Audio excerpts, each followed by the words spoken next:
Hello students, स्वागत है आप सभी का। तो बताइए आप लोग कैसे हैं। मैं ऐसा करता हूँ आप सभी बढ़िया होंगे, स्वस्थ होंगे और अपनी पढ़ाई इसी तरीके से कर रहे होंगे। तो चलिए स्टार्ट करते हैं। आज आपकी प्रश्नावली 9.2 का क्वेश्चन नंबर 2। देखते हैं इसमें क्या कह रहा है। इसमें कह रहा है कि यदि एक वृत्त की दो समान जीवाएँ, तो क्या कह रहा है, एक वृत्त। तो सबसे पहले एक वृत्त बना लेते हैं।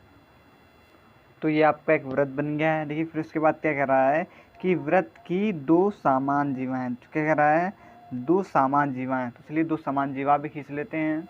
तो ये दो समान जीवा खींच के, मतलब समान मतलब कि दोनों जीवा बराबर, तो इसका कुछ नाम लिख देते हैं।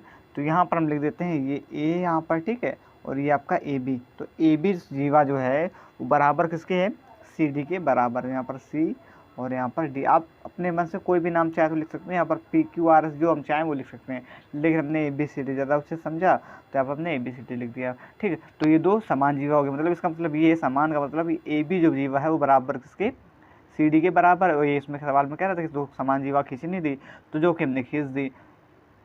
फिर देखिए इसके बाद क्या कह रहा है कि जीवाएं वृत्त के अंदर प्रतिच्छेद करें, ठीक है। तो वृत्त के अंदर क्या करें, प्रतिच्छेद करें। तो देखो यहाँ पर प्रतिच्छेद कर रहे हैं, ये देखिए ये एक उसका भाग है तो प्रतिच्छेद करें। तो यहाँ पर एक चलिए प्रतिच्छेद कर देते हैं। यहाँ से इस प्रकार केंद्र से होकर जाएगी, जीवा खींच देते हैं, ठीक है। सॉरी जीवा नहीं, व्यास। तो जीवा तो खींची ही है, यहाँ से व्यास से खींचेंगे जो केंद्र से होकर जाएगा। तो देखिए ये देखिए व्यास खींच दिया हमने। देखो जो बिंदु से इससे भी प्रतिच्छेद भी हो रहा है और केंद्र से होकर जा रहा है। तो ये हमने क्या था, ये हमारा केंद्र था, ठीक है। तो यहाँ पर हम ओ भी लिख सकते हैं, ठीक है। इसको हमने क्या मान लिया, ओ मान दिया। इसके बाद देखो हम क्या करेंगे कि यदि अंदर प्रतिच्छेद करें तो सिद्ध करो कि जीवा की एक जीवा के खंड दूसरी जीवा के संगत खंड के बराबर। तो हमें सिद्ध क्या करना है, जो एक जीवा का ये वाला खंड है, ये वाला, वो दूसरी जीवा के खंड के इस वाले खंड के बराबर है, ठीक। मतलब दोनों में कैसे दिखाना है, बराबर दिखाना है, ठीक। बात समझ में आ गई ना। तो यहाँ पर हम क्या करेंगे, इतना करने के बाद अब हम यहाँ पर ये करेंगे कि यहाँ से एक रेखा खींचेंगे, एक लंब खींचेंगे, ठीक है, कुछ इस प्रकार। चलिए खींच लेते हैं। देखिए ये इस प्रकार खींचेंगे और एक लंब इस प्रकार खींचेंगे, ठीक है। पहले खींच लेते हैं, फिर उसके बाद रचना में हम आपको ये अन्य रचना की अलग से, ठीक है। तो ये हम क्या कर रहे हैं, रचना कर रहे हैं। तो देखो ये देखिए ये हमने खींच लिया, ठीक है। अब इसके जो नाम जो लिखना है वो नाम लिख लेते हैं, ये एक लंब और एक लंब आपका ये वाला, ठीक है। तो यहाँ पर हम नाम लिख लेते हैं, इसके एन लिख लेते हैं और इसका नाम लिख लेते हैं एम, ठीक है। यहाँ इसका नाम लिख लिया। फिर इसके बाद और जहाँ ये प्रतिच्छेद हो रहा है यहाँ पर इसका नाम क्या लिख लेते हैं, यहाँ पर ए लिख लेते हैं, ठीक। यहाँ तक क्लियर हो गया ना। अब इसके बाद अब ये पूरा लिख गया आपका, फिर ये वाला बचा, ये दो बची। तो यहाँ पर क्या लिख लेते हैं, इसको पी और इसको क्यू लिख लेते हैं, ठीक। तो पूरा हमने जो है चित्र बना लिया। हमने रचना में क्या क्या किया, हमने ये दो चीज़ें जो की हैं वो रचना में अपने अलग से मन से की हैं, ठीक है। तो इतना हमने कर लिया ना। तो अब हम वही सब पहले लिख लेते हैं जो जो हमने सब किया है। तो चलिए लिख लेते हैं। तो देखिए हमको क्या दिया गया था, ये देखिए,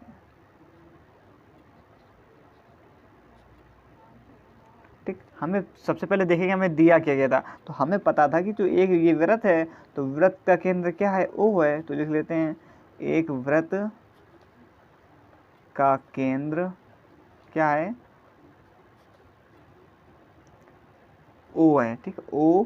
तथा इसकी जो त्रिज्या है वो क्या है, आर है,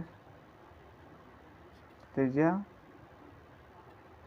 आर है, ठीक है। इसके बाद अब और हमें क्या पता है कि देखो जो हमने दो जीवा खींची वो एक दूसरे के कैसे है, बराबर है। तो वो भी चीज़ लिख लेंगे कि ए बी बराबर जो है इसके सी डी के बराबर है, ठीक। इतना कर लिया ना। अब हमने सब कर लिया। अब मेरे को सिद्ध क्या करना है, तो यहाँ पर सिद्ध करना, वो जो सिद्ध करना है वो भी लिख लेते हैं। तो सिद्ध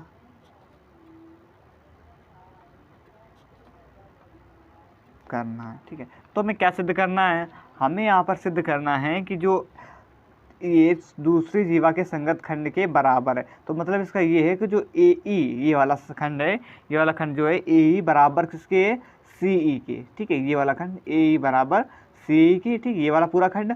और इसके बाद दूसरे में क्या सिद्ध करना है, जो डी ई ये वाला डी ई बराबर किसके, ई बी के बराबर। एक पूरा खंड छोटा वाला ये वाला और एक पूरा बड़ा खंड ये वाला, ये दोनों हमें क्या करना है, ये खंड जो है ये हमें सिद्ध करना है। तो लिख लेते हैं यहाँ पर। सबसे पहले हमें क्या सिद्ध, मतलब कि दो सिद्ध करना है, एक ए ई सी के बराबर सिद्ध करना है और एक सिद्ध करना है जो डी ई बराबर ई बी के, ठीक। तो डी ई बराबर ई बी की। ये दोनों चीज़ हमें सिद्ध करनी है। ठीक, यहाँ तक बात क्लियर हो गई ना। अब देखिए, अब यहाँ तक हमें सिद्ध करना, तो और जो हमने रचना भी की है वो भी लिख लेते हैं, जो हमने रचना कर चुके हैं वहाँ पर। तो यहाँ पर रचना, तो रचना हमने अभी क्या की, ठीक, इतना तो हमें पता था। हमने सिर्फ क्या किया, यहाँ से एक लंब ये खींचा जिसका नाम n रखा, और एक लंब यहाँ से खींचा जिसका नाम हमने केंद्र को मिलाया, जिसका नाम हमने क्या रखा, m रखा। तो वही चीज़ यहाँ पर लिखेंगे कि हमने व्यास कौन सा खींचा, व्यास POB खींचा। देखिए हमने यहाँ पर क्या लिखा, व्यास कौन सा खींचा था, व्यास हमने खींचा था यहाँ पर POQ। ठीक है, ये भी लिख लेते हैं, व्यास POQ खींचा। ठीक, फिर इसके बाद क्या किया, यहाँ पर हमने लंब क्या था, हमने लंब ONO खींचा। ठीक, NO किस पर खींचा था, लंब इस पर खींचा था, किस पर, CD पर लंब NO खींचा। तो यहाँ पर लिखेंगे तथा ON लंब किस पर खींचा, CD पर खींचा। जो ये ON लंब है, ये वाला लंब जो खींचा है, किस पर खींचा, किस वाले रेखा पर खींचा, CD पर खींचा। और क्या किया, और ये जो कौन सा MO, ठीक, MO या OM कह सकते हैं। OM किस पर खींचा है, लंब AB पर। देखो इस वाली रेखा पर खींचा है, ये वाला जो यहाँ से खींच रहा है AB पर, तो AM लंब AB पर खींचा। किस पर खींचा, AB पर खींचा। ठीक, तो ये हमने क्या की, रचना की। ठीक, यहाँ तक बात क्लियर हो गई ना। अब देखिए, अब इसके बाद अब हम सिद्ध करेंगे। शायद तो आप उपपत्ति भी लिख सकते हैं सिद्ध, इसलिए हम उपपत्ति लिखते हैं, उपपत्ति। ठीक, अब हम यहाँ पर उपपत्ति करेंगे। तो उपपत्ति में हमें क्या पता है कि जो ON बराबर किसके है, OM के। कारण क्योंकि जब ये जीवा जो इसकी, ये पूरे आपको जो जीवा देगा, जब छोटी जीवा बराबर है, तो जब इसके लंब है वो भी कैसे होंगे, बराबर होंगे। तो वही चीज़ यहाँ पर हम लिखेंगे कि जो ON है वो बराबर किसके होगा, OM के बराबर होगा। ठीक, क्लियर होगा ना यहाँ तक। तो कारण इसका लिख सकते हैं यहाँ पर, बराबर जीवा की केंद्र से दूरी। ठीक, बराबर जीवा की केंद्र से दूरी के कारण, केंद्र से दूरी के कारण। ठीक है, तो पहला हमें ये मिल गया। अब देखिए सेम इसी प्रकार, देखिए यहाँ पर देखिए CN, ये वाला CN बराबर किसके है, ND के। ये वाला किसके बराबर है, ND के। जैसे हम पहले सवाल में बता चुके हैं, यहाँ पर देखो समझाने की कोशिश करते हैं हमको। जैसे हमने यहाँ पर जब रेखा खींची होती थी, एक बिंदु ये होता था, यहाँ एक बिंदु यहाँ पर, और एक बिंदु यहाँ पर होता था, और एक बीच में बिंदु होता था। तो हम क्या कहते थे कि जो ये AB बराबर किसके है, BC के, क्योंकि पार्ट तो ये इसी का है। इसीलिए यहाँ सेम इसी प्रकार यहाँ पर भी कहेंगे कि जो CN बराबर किसके है, ND के। तो CN बराबर है ND के। ठीक है, और इसका कारण केंद्र से जीवा पर लंब, जीवा पर लंब। ठीक, क्लियर हो गया ना, यहाँ तक बात क्लियर हो गई। और इसी प्रकार CN मिल गया, ND मिल गया। अब यहाँ पर देखिए क्या बचा, अब यहाँ पर हमारे पास बचा, हाँ ये बचा AM बराबर किसके, MB के। AM बराबर, अब दिख रहा होगा आपको, AM बराबर MB के। और इसका भी कारण केंद्र से जीवा पर क्या खींचा हमने, लंब खींचा, वही इसका कारण हुआ। ठीक, बात समझ में आई ना। तो केंद्र से जीवा पर लंब वही है पर, ये देखिए AM लंब खींचा था, M से यहाँ तो लंब खींचा था, इसलिए ये क्या बराबर है, अब जीवा थी। ठीक, और जीवा दोनों बराबर है, थी। इतना हो गया। अब इसके बाद इतना करने के बाद अब यहाँ पर हम इसे सर्वांगसम दिखाएंगे। सर्वांगसम नहीं हो इससे क्या दिखाएंगे, सर्वांगसम दिखाएंगे। ठीक है, इससे पहले यहाँ पर हम इसे डाल देते हैं। देखो ये जो तीन हमने निकाले बराबर दिखाए हैं, तो इससे समीकरण इसको फर्स्ट हो जाएगा, और ये आपका समीकरण सेकेंड हो जाएगा, और इसी प्रकार ये समीकरण आपका थर्ड हो जाएगा। ठीक, यहाँ तक क्लियर हो गया ना। अब यहाँ पर हम त्रिभुज कौन कौन से लेंगे, एक त्रिभुज, दो त्रिभुजों को हम सर्वांगसम दिखाएं। कौन कौन से त्रिभुज, एक त्रिभुज यहाँ पर आपको दिख रहा होगा EON। ठीक है, एक त्रिभुज ये वाला लेंगे पूरा, ठीक है, और एक त्रिभुज लेंगे EOM ये वाला। ठीक, EOM ये वाला त्रिभुज लेंगे, एक EON और EOM, ये दोनों त्रिभुज को हम क्या दिखाएंगे, सर्वांगसम दिखाएंगे। चलिए लिख लेते हैं यहाँ पर त्रिभुज किसमें, EON। ठीक है, EON तथा त्रिभुज किसमें, EOM में। तो त्रिभुज EON और EOM में हम देख पा रहे हैं कि देखो यहाँ पर देखिए चित्र में ऊपर कि ई एन ओ और ई एम ओ दोनों कैसे हैं, लंब हैं, मतलब बराबर हुए ना, दोनों लंब, ये भी लंब है और ये भी लंब है, तो दोनों लंब है तो मतलब दोनों बराबर हैं। तो यहाँ पर हम क्या लिखेंगे, यहाँ पर हम लिख सकते हैं कि जो ई एन ओ बराबर है ई एम ओ के, और कारण इसका क्या होगा, यहाँ पर कोड लिखते हैं कोण ई एन ओ, कोण ई एम ओ बराबर, और उसका कारण क्या होगा कि ये क्या है, दोनों लंब हैं, दोनों लंब हैं, या कहें हम 90 अंश के हैं, 90 अंश के कोण हैं। ठीक, एनी डाउट, बात क्लियर होगी ना हमारी। ठीक, इतना समझ में आया ना। हमें सर्वांगसम के लिए पता है 3 चीज़ों को निकालना होता है, तो पहली चीज़ हम दिखा चुके हैं। अब देखो 2 चीज़ें बची, तो 2 चीज़ें हमें यहाँ से देखो मिला है E N O E M O, इसमें कुछ कॉमन है, देखो ई ओ और ई ओ, तो इसमें क्या दोनों में कॉमन है, तो यहाँ पर हम क्या लिखेंगे, जो ई ओ बराबर है ई ओ के, मतलब कॉमन मतलब उभयनिष्ठ, दोनों में ही हैं, तो ई ओ और बराबर ई ओ, तो ये क्या हो गया, इसके उभयनिष्ठ हो गया। ठीक, 2 चीज़ मिल गई। अब देखो तीसरी चीज़ देखो क्या है हमारे पास, कि जो ओ एन, ये वाला देखिए ऊपर, जो ओ एन बराबर किसके है, ओ एम के, क्योंकि दोनों एक ही जीवम बन रही थी, और ये ऊपर बता भी चुके थे आपको, दोनों एक ही जीवम बन रहे हैं। जब ये जीवा बराबर हैं तो इसके जो कोण यहाँ पर बन रहे हैं वो भी कैसे होंगे, बराबर होंगे। तो यहाँ पर क्या लिखेंगे, जो ओ एन बराबर है ओ एम के।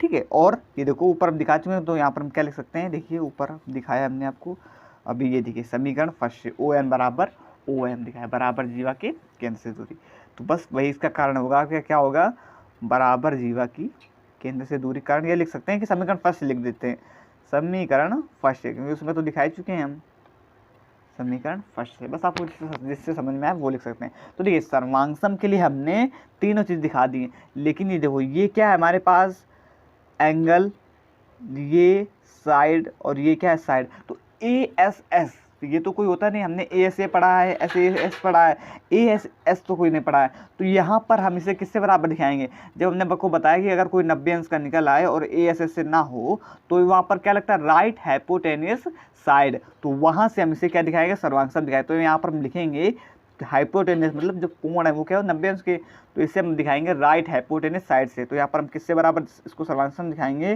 त्रिभुज ई ओ एन, सर्वांगसम हो जाएगा त्रिभुज ई ओ एम के, और किस नियम से, आर एच एस सर्वांग समता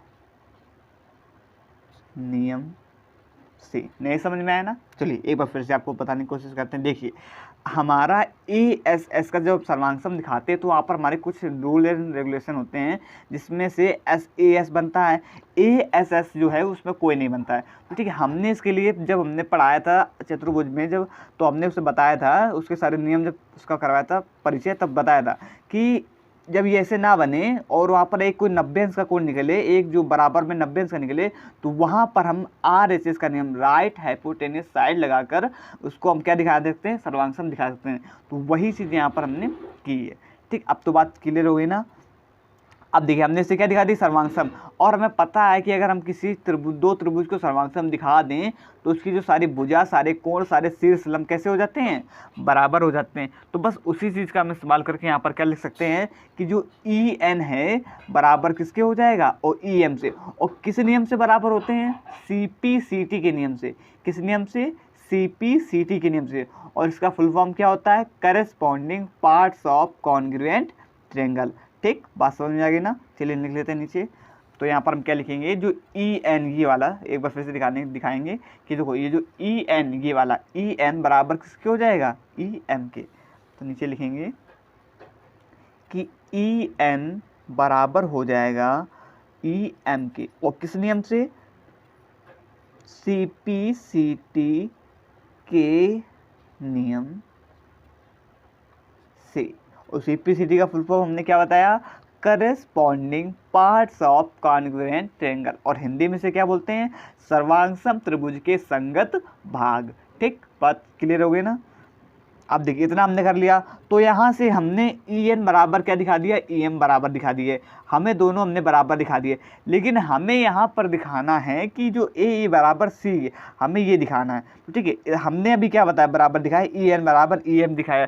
तो देखो इतना करने के बाद अब हम यहाँ पर क्या करेंगे, अब हमने यहाँ पर क्या दिखा चुके हैं, हम दिखा चुके हैं जो ई एन बराबर ई एम के यहाँ पर देखो दिखा चुके हैं।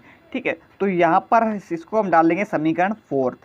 ठीक है, समीकरण यहाँ पर फोर्थ डाल देंगे। ठीक है, इतना पर देखो अब हम क्या करेंगे यहाँ पर, अब हम समीकरण देखो समीकरण फर्स्ट, देखो समीकरण फर्स्ट व सेकेंड से जो हमारे पास है उसे लिखेंगे समीकरण फर्स्ट व सेकेंड से। ठीक है, तो समीकरण फर्स्ट व सेकेंड में हमारे पास क्या है, ऊपर एक बार देखेंगे हम।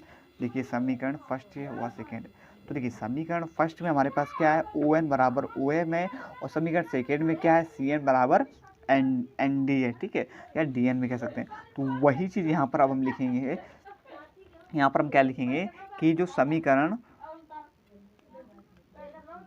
ओ एन, ठीक है, ओ एन बराबर लिखेंगे किसके, ओ एम के लिखेंगे, और बराबर में सी एन बराबर किसके लिखेंगे, एन डी के लिखेंगे। ठीक है, तो यहाँ से हम दोनों कैसे दिखा दिए, दोनों चारों बराबर दिखा दिए यहाँ से। ठीक है, तो चारों कैसे होंगे, बराबर। तो जैसे हमने इन दोनों को बराबर दिखाया, तो समीकरण फर्स्ट व सेकंड से दिखाया, तो यहाँ पर डालेंगे समीकरण पाँचवा से, इसे हमने डाल दिया समीकरण पाँचवा। ठीक है, क्योंकि ये क्या था, चौथा था, और इसे क्या डाल दिया, पाँचवा डाल दिया।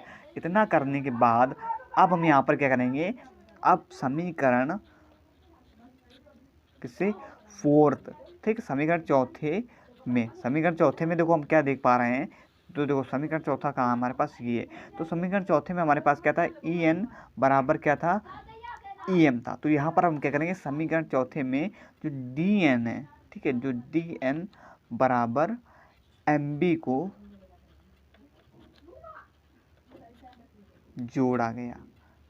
ठीक है, अब क्यों जोड़ा, इसका कारण हम आपको बताते हैं। देखो समीकरण चौथे में हमें क्या पता था, तो समीकरण चौथे में हम देख पा रहे हैं कि हमें पता था ई एन बराबर किसके है, ई एम के। ठीक है, और डी एन और एम बी हमने इसलिए जोड़ा है कि देखो, हाँ ये देखिए ई एन है, और कौन सा था, ई एन था, और आपका कौन सा था, एक बार फिर से देख लेते हैं, ई एम था।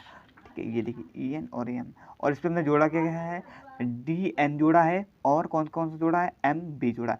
क्योंकि इसलिए जोड़ा है क्योंकि तो दोनों थे तो इसी के पार्ट, ठीक, ये इसका आधा था और पार्ट इसी के थे, तो इसलिए हमने इसको पूरा करने के लिए इसका पार्ट हमने जो जोड़ दिया। ठीक, इतना करने के बाद अब हमने यहाँ पर क्या किया, जोड़ने के बाद, तो चलिए जोड़ देते हैं। जो ई एन है उसमें हमने क्या जोड़ा, प्लस का डी एन जोड़ दिया। ठीक है, और उसके बाद ई एम में प्लस का एम भी जोड़ दिया। ठीक, अगर ना समझ में आया हो तो देखो एक बार फिर से हम आपको समझाने की कोशिश करते हैं। देखो समझो, देखना ध्यान से देखना आप, देखिए अब आपको चित्र दिख रहा होगा। ठीक है, तो देखिए इसमें हमने ई एन और ई एम था हमारे पास, कौन से वाले में था, चौथे समीकरण में था, और हमने इसमें जोड़ा क्या क्या था, हमने जोड़ा इसमें डी एन और एम बी, इनमें हमने जोड़ा। तो देखिए ई एन कहाँ है, ई एन ये है, ये वाला देखो ई एन आपको दिख रहा है, और ई एम कहाँ है, ये है। ठीक है, और इसी की अगर आप पूरा देखें तो यहीं पर हमारा क्या है, देखो ध्यान से देखना, एन डी क्या कह सकते हैं, डी एन, इसी के ऊपर क्या है हमारा, डी एन, और वहीं यहाँ पर देखें तो इसी के ऊपर हमारा क्या है, ई एम के ऊपर एम बी। तो ठीक, ये आधा था ना, और इसे हम मिला देंगे तो ये क्या हो जाएगी, पूरी जीवा हो जाएगी ना, ये पूरी जीवा ई से डी तक हो जाएगी, और ये पूरी किससे हो जाएगी, ई से बी तक हो जाएगी। तो इसी को पूर्ण करने के लिए, क्योंकि हमें यहाँ पर सिद्ध करना है, यहाँ पर हमें सिद्ध करना है, तो हमें सवाल को बनाना पड़ेगा। ठीक है, तो ये चीज़ आपको याद रखनी है, तो इसलिए हमने सवाल को बनाने के लिए हमने ये चीज़ की। ठीक, बात क्लियर हो गई ना। तो देखो अब देखो यहाँ से जब हमने इसको इतना किया, E N plus D N बराबर E M plus M B किया, तो यहाँ से हमें क्या मिला, तो अब देखो ध्यान से, देखो बात घूम के वहीं आ गई ना। तो देखो ई एन एन डी पूरा जोड़े तो ये हमारे पास क्या मिला, ई डी मिला ना। यहाँ पर दोनों को जोड़ेंगे, ई एन और एन डी को जोड़ने को हमें पूरा क्या मिला, ई डी मिला। क्योंकि देखो तो यहाँ पर हम क्या लिखेंगे, देखो पूरी बात वहीं इस पर घुमा के आ गई ना, तो यहाँ पर हमने घुमा के क्या लिख लिया, ई डी लिख लिया बराबर, और ई एम और एम बी को जोड़ा तो हमें पूरा क्या मिला, ई बी मिला। ठीक है, तो बस देखो ई बी मिला, इसलिए हमने सवाल दिया इसको ऐसे किया। ठीक, तो ई डी बराबर हमें क्या मिला, ई बी मिल गया, सॉरी ई बी, यहाँ पर ई बी, हाँ सॉरी एम लिख दिया हमने, यहाँ पर ई पी मिला। ठीक, इनको जोड़ने पर हमें क्या मिल गया, ई बी मिल गया। ठीक है, तो ये देखो एक हम देखो ई डी बराबर ई बी, देखो कुछ कह रहा था सिद्ध करने के लिए, तो एक हम सिद्ध कर चुके हैं। यहाँ पर देखो ई डी बराबर ई बी का है या डी ई बराबर डी बी का है, तो इसको हमने क्या कर दिया, यहाँ पर सिद्ध कर दिया। ठीक है, तो देखो इसको जो हमने सिद्ध कर दिया है, यहाँ पर हम समीकरण क्या डालने हैं, इसको डालने समीकरण 6। ठीक है, समीकरण 6 डाल दिया। ठीक है, अब देखो इसके बाद यहाँ पर हमें पता है, यहाँ पर और हमें क्या पता है कि ए बी बराबर सी डी जो है वो हमें दिया गया है। ठीक, वो हमें चीज़ पता है। तो यहाँ पर हम क्या लिखेंगे, समीकरण कौन कौन से उठाएंगे, समीकरण 7वां उठाएंगे और समीकरण 7 से क्या करेंगे, 6 को घटा देंगे, घटाएगा। ठीक है, क्योंकि हमें देखते जाना कि कैसे क्या सवाल बन रहा है, तो उस हिसाब से हम सवाल को हल कर पाएंगे। देखो समीकरण 7 और 6 कौन सा है, तो देखो समीकरण 7 कहाँ है हमारे पास, तो ये देखिए समीकरण 7, चलिए अभी 6 तक था ना, तो समीकरण यहाँ पर 7 मान लेते हैं। तो समीकरण 7 हमने यहाँ पर क्या मानेंगे, समीकरण 7 मानेंगे कि जो ए बी है वो बराबर किसके, सी डी के। ठीक, तो इसे हमने क्या मान लिया, समीकरण मान लिया 7 मान लिया। ठीक, और ये हमें पता था कि जो ए बी बराबर किसके है, सी डी के, तो इसको हमने एक प्रकार से क्या मान लिया, समीकरण 7 मान लिया। ठीक, आप कुछ भी पहले मान के पहले भी मान सकते थे। यहाँ पर देखो ऊपर देखो सबसे पहले यही चीज़ हमने की है, देखो ये देखो ऊपर। ठीक है, जो दिए गए थे, तो चाहो तो इसको समीकरण ना मानो, तो इसे ये कह दो कि समीकरण 7 से हमने क्या जो दिया है उसको घटा दिया। ठीक है, तो यहाँ पर चलो ना मानिए, चलिए आप कहेंगे इतना करेंगे, चलिए छोड़िए। आप यहाँ पर क्या करें, समीकरण 7 से ऐसे कर दीजिए, समीकरण 7 से किसको हमने घटा दिया, ए बी बराबर सी डी को घटाया, घटाया। ठीक है, ए बी बराबर किसको, सी डी को घटाया। तो ए बी बराबर सी डी को घटाइए, तो यहाँ पर समीकरण 7 क्या था हमारे पास, सॉरी समीकरण 7, तो समीकरण 6 कर दीजिए। समीकरण 6 से ए बी बराबर सी डी को घटाया, तो समीकरण 6 क्या था, ये ऊपर लिखा है कि ई डी बराबर ए बी, तो यहाँ पर ये ए बी बराबर सी डी था, तो यहाँ पर हम क्या लिखेंगे, सी डी बराबर C D minus E D और बराबर यहाँ पर A B minus E D. ठीक है, A B minus E D. ठीक, अब देखो इसको घटाओ, यहाँ पर देखो चित्र से देखो, ये देखिए चित्र देखना, तो ये देखो चित्र देखो, सी डी माइनस क्या ई डी था, पहला क्या था, ये देखिए सी डी माइनस का ई डी, तो सी डी, ये देखिए सी और डी से हमें क्या घटाना है, ई डी घटाना है। तो देखो सी डी, देखो पूरा दिख रहा होगा आपको, ये पूरा एक रेखा खींचिए, इसमें ये सी और ये डी है, और हमें इससे घटाना क्या, ई डी घटाना है। तो सी डी से हमने इतना भाग घटा दिया, तो हमारे पास क्या बचा, सी ई बचा ना, बात क्लियर हो गई ना, तो हमारे पास क्या बचा, सी ई। तो यही चीज़ यहाँ पर लिखेंगे, तो हमारे पास क्या बच गया, सी ई बच गया। और सेम इसी प्रकार अब यहाँ पर क्या लिखा है, A B minus E D, तो हमें क्या घटाना है, ए बी से ई डी घटाना है। तो देखो ये पूरा ए बी है, तो हमें इससे घटाना क्या है, हमें इससे घटाना है, यहाँ पर सॉरी ई डी नहीं होगा, ई बी होगा, क्योंकि देखो ई बी से ई बी घटाना ना, यहाँ पर ई बी लिखा था ना, कुछ ज़्यादा ही गलतियाँ हो रही, ई बी यहाँ पर होगा, तो ए बी से क्या घटाना है, ई बी घटाना है। तो देखो ए बी ये पूरा है, और इससे हमें कितना घटाना है, ई बी इतना घटा देना है, इतना चीज़ घटा देना, तो हमारे पास क्या बचा, ए बच गया, कितना बच गया, ए बच गया। तो यहाँ पर क्या लिखेंगे, सी ई बराबर ए के। ठीक है, तो प्रूव करने के लिए इसे यहाँ पर आप कोई भी तरीका लगा के, मेथड लगा के, बस यहाँ पर प्रूव करना हमें। ठीक है, तो अल मेथड लगा कर एक दो बार आप जब इसको लगाएंगे तो आपके दिमाग में सब चीज़ें बैठ जाएंगी। ठीक है, और इसको आपको रिवीजन करना है। अगर आज हमने सवाल लगाया, इसको आप लगाने के बाद फिर दोबारा से रिवीजन कीजिए, फिर 2-3 दिन बाद फिर इसका रिवीजन कीजिए, आपको अपने आप से सवाल रट जाएंगे। ठीक, अगर ना समझ में, अगर सवाल आपको अगर ना समझ में आ रहा हो तो एक बार फिर से वीडियो को रिमाइंड करके देखिए। ठीक है, तो आपको समझ में आ जाएगा, और फिर भी ना समझ में आए तो हमें कमेंट करें। ठीक है, तो देखो ये हमें दोनों, देखो हमने प्रूव कर दिया, ए बराबर सी ई, तो देखिए ए बराबर सी, ये भी हमने प्रूव कर दिया, और हमें क्या प्रूव करना था, डी ई बराबर ई बी, तो वो भी हमने ई डी बराबर या कहें ई बी, दोनों हमने प्रूव कर दिए। तो ये जो आपका सवाल हो गया वो क्या हो गया, पूरा प्रूव हो गया।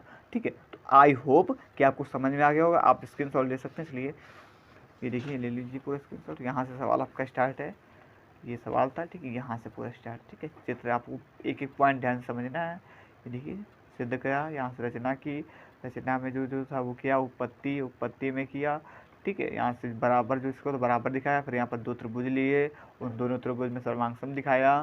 ठीक है, सर्वांग दिखाने के बाद वहाँ पर सर्वांग ए से बन रहा था, तो यहाँ पर एंगल तो 90 अंश का, तो वहाँ से ASS कोई बनता नहीं, इसलिए हमने वहाँ पर RHS का यूज किया, राइट हाइपोटेन्यूज साइड्स का यूज करके RHS से सर्वांग दिखाया। सर्वांग दिखाने के बाद यहाँ पर EN बराबर EM, जो दो भुजा थे इसको हमने बराबर दिखाया CPCT के नियम से।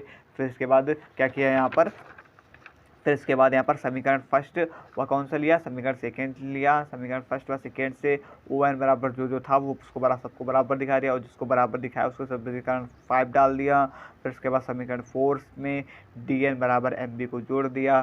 ठीक है, सवाल को बनाना इसलिए हमने ये किया। फिर इसके बाद यहाँ से जोड़ने के बाद हमें एक प्रूफ मिल गया। फिर यहाँ पर दोबारा क्या किया, समीकरण 6 से हमें 6 में हमने AB बराबर CD को घटा दिया। घटाने के बाद हमें C बराबर AE दूसरा वाला भी प्रूफ मिल गया। ठीक, तो आई होप कि आपको समझ में आया होगा। अगर वीडियो समझ में आए तो वीडियो को लाइक करें, कमेंट करें। अगर चैनल में कोई नया हो तो चैनल को सब्सक्राइब करें। जय हिंद, जय भारत, धन्यवाद।